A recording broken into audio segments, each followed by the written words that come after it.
뉴욕 증시가 또다시 하락세로 마무리가 됐습니다. 살짝 올랐었던 모양새가 있었기 때문에 괜찮지 않겠는가 이 생각도 좀 들었었는데요. 결국에는 하락세로 마무리가 됐습니다. 물가지표에 대한 경계심리가 여전하다. 그리고 투자자들로 하여금 결과를 확인하고 나서 들어와라. 그리고 나서 행동해라. 이런 식의 느낌들을 줬기 때문이죠. 물가지표에 대한 어떤 위험도가 많이 낮아지는 그런 요소들도 있긴 있었습니다만은 투자자들은 여기에 아직까지는 반응하지 않은 것 같습니다. 자, 미국 증시 이야기 자세하게 알아보도록 하겠습니다. 곧 있으면 해외 단체 여행이 가능해진다라고 합니다. 그래서 여행주, 항공주, 관련 종목군들 모두 다 상승하고 있는 모습인데요. 자, 7월부터 백신 접종자에 한해서 해외 단체 여행이 가능하고 격리 없이 여행이 가능하다. 이런 부분들 물론 일부 국가에 국한되는 내용이긴 하겠습니다만 이것을 시작으로 해서 계속적으로 커질 것이다 라는 전망이 나올 수 있겠죠. 그래서 관련주들 움직임들 상당히 좋은데 여기에 대한 이야기 같이 알아보도록 합니다. 증시가 순환매 흐름을 보임에 따라서 지금 반도체, 자동차, 이제 여행주 쪽으로 넘어왔는데 그 다음은 누가 될 것이냐 여기에 대해 주목이 쏠리고 있습니다. 그런데 정말 재밌는 것이 얼마 전에 제가 이야기해드렸던 바로 그 업종이 오늘 드디어 뉴스로 나오기 시작합니다. 미리 조금 알아보고 가면 좋겠는데 라는 생각이 좀 드실 것 같은데요. 다음 순서 누구인지 한번 예측해 보시기 바랍니다.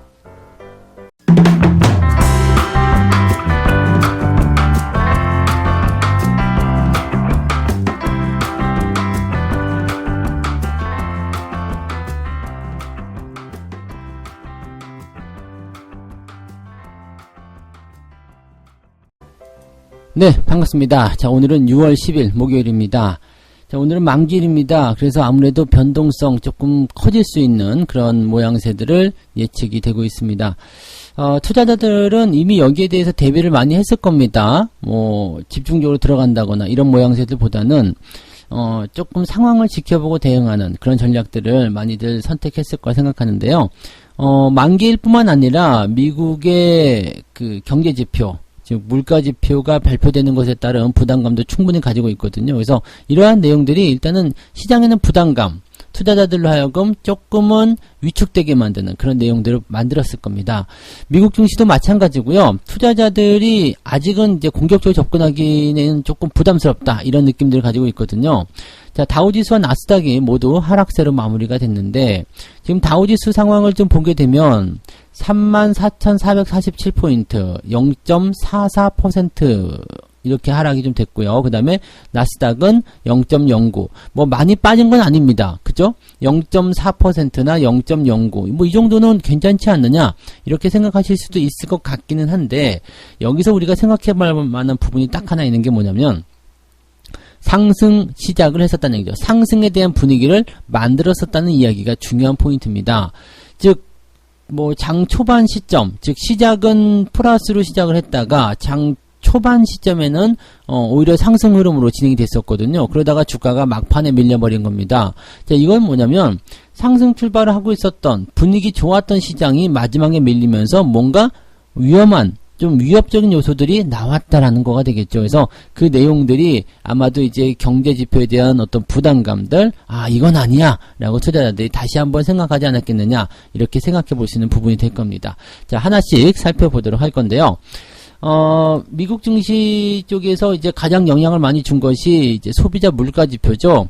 미국 시장 시간으로 10일 오늘 이제 발표가 됩니다.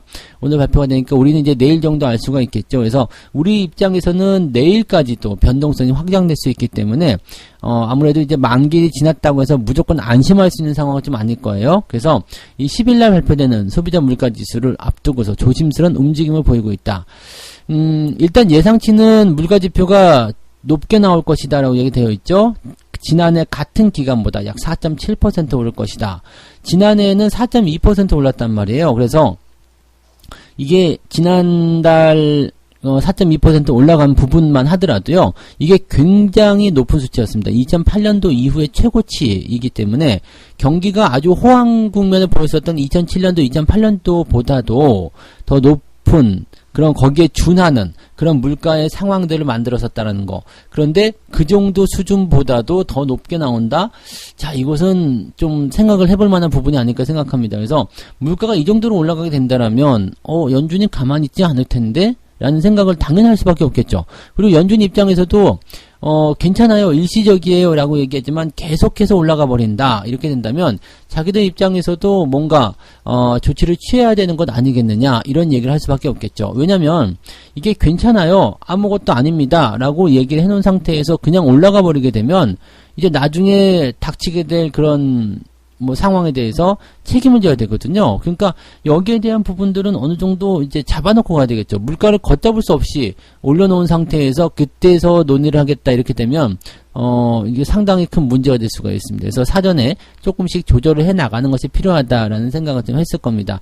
이 인플레이션이라는 것은요, 조금씩 올라가는 것은 굉장히 좋습니다. 왜냐면 물건값에 대한 상승 기대감, 또 그런 것들이 이제 소비자로 하여금 소비를 촉진시키고 또 기업으로 하여금 생산력을 높게 하는 그런 어떤 필요성을 가지고는 있거든요. 그런데 이것이 갑자기 올라가 버리게 되면 굉장히 문제가 되죠. 그래서 하이퍼 인플레이션이라든지 이런 것들이 나오게 됐을 경우에는 경기 자체가 붕괴가 될 수 있는 상황이 벌어집니다. 금리 인상 이런 걸로는 이제 잡을 수가 없는 상태가 돼요. 그래서 너무 많이 오르기 전에 조치를 취하는 것, 그것이 이제 그 중앙은행들이 해야 될 일들인데, 일단은 연준에서는 일시적입니다라고 얘기하고 있으면서 계속 뒤로 물러나 있는 상태인데, 과연 언제까지 니들이 그렇게 할 수 있겠느냐, 이 부분에 주목이 되는 거죠.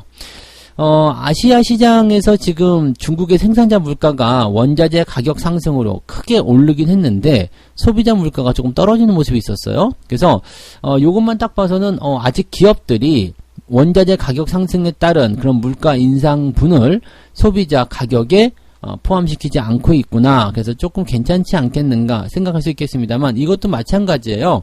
자, 기업들이 지금 일단은 당장 원자재 제조 원가가 올라가는 것, 즉 생산자 물가가 올라가는 것에 대해서 지금은 소비자에게 전가시키고 있지 않지만 기업들은 이윤을 추구하는 기업이죠. 그래서 이런 원자재 가격이나 제품의 가격이 상승하게 된다, 제조 원가가 상승하게 된다 이렇게 됐을 경우에는 그 상승분이 그대로 소비자 가격으로 전가가 되어 있습니다. 그래서 기업들 입장에서는 원자재 가격이 올라요, 인플레이션이 돼요, 그럼 어떡해요? 실적이 많이 떨어질 것 같은데 어떡해요? 이렇게 나올 수 있겠지만 얘네들은 걱정할 게 없어요. 소비자에게 다 넘기면 되거든요.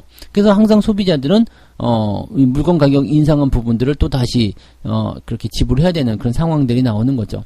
근데 아직까지는 그것을 이제 소비자에게 전가하고 있지 않다. 그래서 물가에 대한 부분들이 안정적이지 않겠느냐 하실지 모르겠습니다만 이것은 그렇지 않겠죠. 그래서 미국도 아직까지는 그럴 것이다 라는 생각을 하고 있기 때문에 소비자 물가 지표에 대한 부분들이 그렇게 큰 부담은 되지 않는다 이 생각하고 있을 것 같긴 한데요.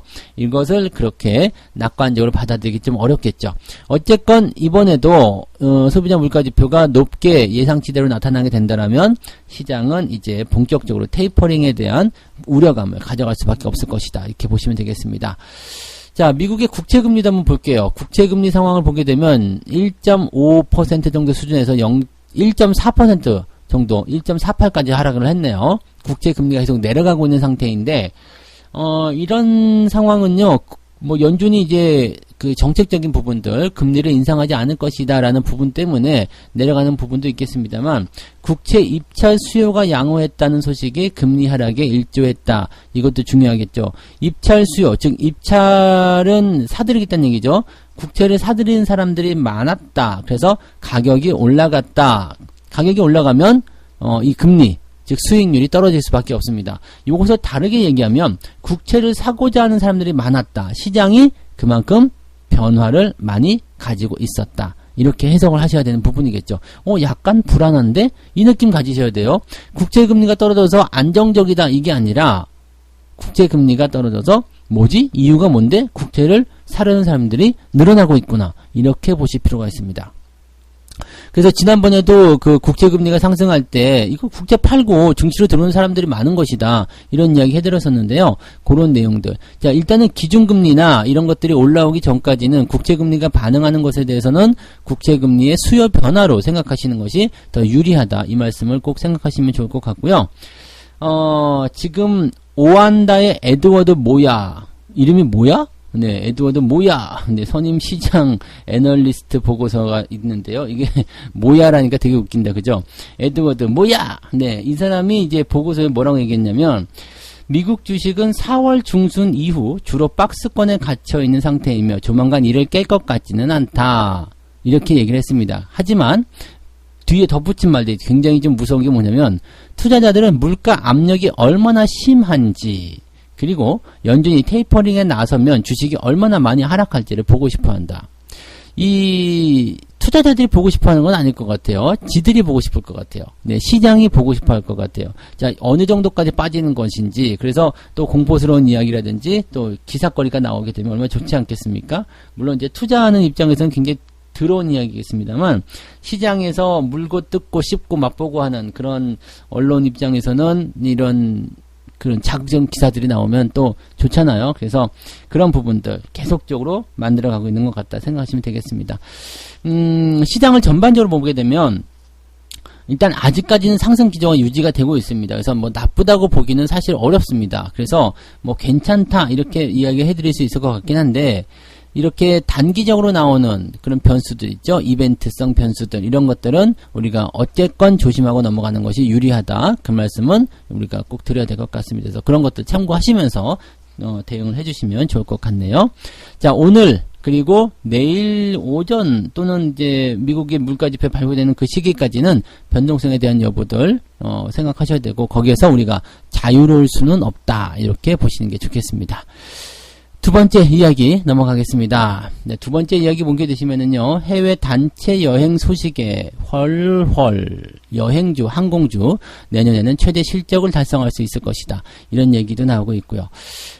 지금 보면은 해외 단체 여행의 재개 소식, 이것이 이제 여행주와 항공주에게 축포를 터뜨리는 하나의 계기가 되었다라고 얘기가 나왔는데, 1년 넘게, 지금 보면은 항공주나 여행주도 힘들었었죠. 근데 내년에는 드디어 최대 실적, 사상 최대 실적이 나올 수 있다. 이게 수요 증가와 가격 인상에 같이 나올 수 있다는 얘기거든요. 그러니까, 뭐 어느 정도의 인플레이션과 함께, 그 다음에 수요가 폭발적으로 증가할 거 아니에요. 그러면은 수요가 많으면 가격을 낮추지 않아요. 뭐 잘 안 다닐 때, 그럴 때는 가격이 싼 거지, 사람들이 막 이제 가고 싶어가지고 너도 나도 그걸 할 거 아니에요. 그러니까 초반에는 미끼 상품이라고 해서 뭐 싸게 파는 것들도 있겠습니다만, 점차적으로 이제 매진이 빨리빨리 되고 그러면 비싼 돈 쪽으로 가고 싶어하는 사람들이 생길 거란 말이에요. 그렇다면 어떻게 될까요? 당연히 이 실적이 크게 증가할 수밖에 없겠죠. 비싸게 팔아도 다 팔리는데 뭐하러 가격을 싸게 팔겠습니까? 그래서 지금 그러한 부분들이 나오는 거고요. 대한항공, 티웨이 항공, 진에어, 제주항공 전부 다 올랐죠. 그 다음에 여행주들 하나투어, 참 좋은 여행, 모두투어, 레드캡투어, 노랑풍선 다 올라갑니다. 자, 지금 조금씩 올랐다는 것보다도 더 중요한 거, 그동안 꾸준하게 작년 연말부터 상승세를 보이고 있었다는 거. 그래서 이 부분에 대해서는 우리가 방송에서 설명을 들었지만은 앞서서 생각해야 된다는 얘기죠. 어쨌든 종료가 될 것이다. 그렇다면 이 이벤트에 대해서 가장 저점, 가장 안 좋은 시기가 어디인지를 확인하는 거. 어차피 답이 정해져 있더라면 그 정답에 가장 멀리 있는 시기, 즉 주가가 저만큼 올라갈 거다 생각되면 가장 그 시점과 그 거리가 먼 시기, 즉 가장 싼 시기죠. 그 시기에 매수하면은 좋다라는 이야기인데, 물론 그럴 때 사게 되면은 기다림에 대한 부분들이 굉장히 좀 답답하고 지루할 수 있겠습니다만, 그래도 꿀보다 달콤한 수익률이 나올 수 있다는 얘기죠. 그러니까 그런 부분들도 우리가 고민할 필요가 있을 겁니다. 자, 지금 이렇게 된 배경은 뭐냐면요, 김부겸 국무총리가 이렇게 얘기를 합니다. 방역 상황이 안정된 국가들과 협의를 거쳐서 백신 접종을 완료한 사람들에 한하여 이르면 다음 달 7월입니다. 얼마 안 남았어요. 7월부터 단체 여행을 허용하고자 한다. 접종을 마치고 출입국 시 진단검사에서 음성이 확인되면 별도 격리 없이 여행이 가능하다. 즉 출입국 그 상황에서 진단검사를 해가지고 음성이 확인되면 아무 문제 없다, 이렇게 얘기를 하는 거죠. 백신을 접종한 사람들에 한하여. 그래서 지금 보면은 이제 몇몇 국가입니다. 싱가포르, 대만, 태국, 괌, 사이판 뭐 이런 정도로 되어 있는데, 와, 태국 같은 데는 진짜 많이 갈 것 같아요. 가게 되면 이쪽이 골프 그 여행 아주 천국이잖아요. 그래서 태국 쪽으로 골프를 가려고 하시는 분들은 아마 아주 호재가 되지 않을까 이 생각이 되기도 하고요. 이쪽으로 뭐 전지훈련도 많이들 가죠, 프로들. 그래서 싱가포르, 대만, 태국, 괌, 사이판, 야, 휴양지 괜찮네요. 그리고 뭐 만만한 국가들이죠. 이제 가기에 괜찮은 국가들, 멀지 않잖아요. 그래서 이런 국가들로 많이들 이야기가 됐나 봐요. 그래서 이 트래블 버블, 이 여행 안정권역에 대한 의사를 타진해 왔다라는 것. 그래서 이렇게 점차적으로 좀 커지겠죠. 지금은 이제 몇몇 국가에만 국한되지만, 해보니까 괜찮네? 그럼 우리나라도 같이 해줘. 우리나라도 해줘. 이런 식으로 되겠죠. 뭐, 일본은 이제 당분간 갈 일이 없겠습니다만, 다른 쪽 같은 경우들은 뭐, 청정 국가들의 입장에서는 괜찮을 수도 있겠죠. 그러면 점차적으로 더 커질 수 있을 거고요. 물론 이제, 문제는 당연히 있을 거예요. 어떤 문제가 있을까요? 당연한 문제를 본다라면 이제 백신을 맞았다고 하더라도 또 완전히 안전한 게 아니죠. 그리고 만약에 이렇게 여행이 막 활성화되고 나서 이제 뭔가 새로운 변이가 일어난다거나 아니면은 다시 확산이 된다거나 이런 상황이 벌어졌을 때는 사실 대응 자체가 굉장히 힘들 수도 있어요. 이 여행을 활성화시켰다가 또다시 죽이기가 어렵잖아요. 그러면 이런 부분들 백신이 만능은 아닐 텐데 라는 생각이 들 수도 있겠죠. 물론 마스크를 하고 다니셔야 되겠습니다만 그래도 뭐 아무튼 지금으로선 좋은 소식은 맞는 것 같아요. 좋은 소식은 맞는 것 같고 대신에 이제 생각해 볼 만한 부분은 이것이 지금 과연 아무 문제 없을 것인가 여기에 대한 부분도 좀 생각해야 되겠죠. 그래서 첫 번째로 진행하는 그런 여행 상품에 대해서는 일단 조금 뒤로 물러섰다가 살펴보시고요. 어느 정도 활성화된 이후에 다니시면 괜찮지 않을까 생각합니다. 당장 올 여름부터 뭐 여행을 가야 되겠다 이렇게 하시는 분도 계시겠지만 제 생각에는 그냥 올해 패스하고요. 내년도부터 좀 상황을 보고 다니시는 것은 어떻겠는가 그 생각도 조금 해봅니다. 저만의 생각이니까 참고하시면 될 것 같아요. 어쨌든 여행주 항공주들에 대한 포지션들이 점차적으로 좋아지고 있다라고 볼 수는 있겠습니다. 자, 세 번째 이야기 갈게요. 계속 이어지는 내용이에요. 돌고 도는 증시 순환매, 반도체, 자동차, 여행주, 그 다음은 누구냐.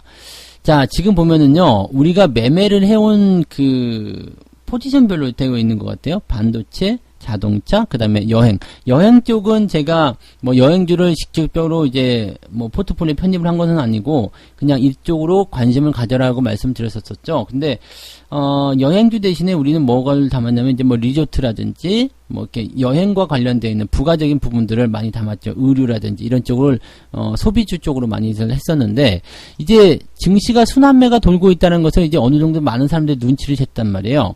그래가지고 현재 시점에서 이제 글로벌 증시가 변화를 많이 겪기도 하고 그 다음에 시장이 좀 안 좋게 흘러가기도 하고 이런 상황이 만들어지니까 자, 이럴 때도 괜찮은 주식은 뭐가 있느냐? 뭐가 있느냐? 이렇게 되는 거죠. 그러니까 업종으로 딱 집어내려고 하다 보니까 다음은 뭘까? 반도체, 자동차, 여행, 그 다음은 뭘까? 이런 식으로 주목이 좀 되는 거예요. 실질적으로 이제 업종 이런 거 별로 필요 없어요. 그냥 밑에 저점에 있는 종목들은 시장이 변동해도 크게 흔들리지 않고 시장이 상승할 때는 더 많이 올라가는 그런 특성을 가지고 있기 때문에 항상 저가 매수만 해주시면 되는데 이것을 업종으로 구분하려고 하니까 이제 다음 업종이 뭔가 이렇게 주목이 좀 되는 거죠. 실질적으로 이제 뉴스에서 가격이 싼 걸 사세요! 라고 하면 그걸로 그냥 끝나버릴 수 있잖아요. 뭐 맨날 똑같은 거 할 수는 없는 얘기고 왜 그런지 그 똑같은 얘기를 이렇게 쓸 수 없기 때문에 뭐 아마도 그럴 거라 생각하긴 합니다만은 업종별로 보는 것도 뭐 나쁘진 않아요. 그래서 이렇게 계속 순환매가 되는 그런 상황이기 때문에 다음 주도주는 누구냐 여기에 대한 관심을 가질 필요도 있겠죠. 시장에서는 이제 이런 얘기가 나옵니다. 코로나가 이제 끝나고 난 이후에 어떻게 될 것이냐 여기에서 정말 소름 돋는 게 뭐냐면 색조 화장품 시장 어떻게 색조를 딱 집었어요. 색조 화장품 시장과 아웃도어 의류 시장의 회복에 집중을 하라라고 얘기합니다. 증권사에서 나온 이야기입니다. 색조 관련 중소형 종목이 허리띠를 졸라매며 효율화를 단행했고 흑자 전환 등등이 좋아질 것이다. 그래서 대형주보다 투자 매력도가 확대될 것이다 라고 전망을 했습니다. 색조라고 딱 찍어 놓은 게 너무 소름 끼치지 않습니까? 제가 이 색조 화장품에 대한 부분들을 지난주였나요? 이번주였나요? 뭐 하여튼 며칠 전에 말씀드린 것 같은데 그게 이제 그대로 기사로 리포트로 나오게 되네요. 뭐 그런 부분이 있었고 또 의류 의류 쪽 부분에서는 이제 아웃도어라든지 MZ세대가 뭐죠? MZ세대는 뭐 최신이라고 하면 좀 그렇고, 어린 세대 말하는 건가? 20대 초반? 뭐 이런 건가요? MZ세대는 처음 들어봐요. 뭐, 우리는 X세대, 신세대였죠. 신세대, X세대, Z세대, 그 다음에 모르겠네. 네. 하여튼 그랬다고. X세대만 하더라도, 통제가 안 되는 아이들 막 그랬었잖아요. 젊은이들 얘기하는가 봐요. MZ세대. MZ세대 뭐지? 아무튼 이 MZ세대에 대한 아웃도어 및, 이 스포츠 부문 성장이 코로나 정상 이후에도 계속될 것이다. 즉, 의류 쪽 소비가 계속 늘어날 것이라는 얘기인데, 최근에 이제 많이 늘어난 그 취미로 이제 등산이라든지 이런 것도 많이 있었죠. 그래서 아웃도어 쪽으로의 그런 어떤 의류 시장이 굉장히 활성화되었다라는 부분들이 있습니다. 꼭 등산뿐만 아니고 그냥 외부 활동이 야외 쪽에서 이제 계속 일어나려고 하죠. 왜냐면 이제 코로나 때문에 실내 쪽에 그런 활동 범위가 많이 줄어들게 되고 야외 쪽으로 트레킹이라든지 자전거 등등 여러 가지 그런 부분들이 많이 늘어나게 되면서 이제 쫄쫄이도 많이 늘어나게 되고 그런 부분이 있었던 것 같아요. 그래서 이 의류 쪽에 대한 관심들이 많이 높아지고 있는 것 같고요. 사실 이 의류 같은 경우도 아시죠? 휠라홀딩스 같은 부분에서 작년 말부터 계속적으로 우리가 집중했었던 부분이 있었죠. 한세실업, 영원무역홀딩스 이런 것들이 전부 다 거기 포함되는 거고요. 최근에 신성통상도 많이 올라간 부분들이 거기에 포함된 게 아닐까 싶기도 하고요. 어쨌든 그러한 내용들인데 의류 쪽 관련한 부분들 너무 늦은 부분이 있는 것들은 이미 많이 올라간 것들은 여러분들이 해당되지 않을 거예요. 그래서 이런 것들도 항상 올라오지 않은 것들 마찬가지입니다. 색조 화장품도요. 이미 많이 올라간 곳은 리포트 보고 들어가면은 별로예요. 그냥 이런 쪽으로 순환매가 갈 것이다 라고 얘기하고 있지만 오르지 않은 종목 쪽에서 수혜가 있는 것이지 이미 올라간 것들은 아무리 좋아도 나에게 수혜가 되지 않는다라는 것은 잊으시면 안 될 것 같습니다. 그래서 이 부분 꼭 참고해 주시기 바라고요. 역시 성투사의 시황이 최고구나. 먼저 이야기가 나오네요. 잘 들으시면 좋은 일이 생길 것 같네요.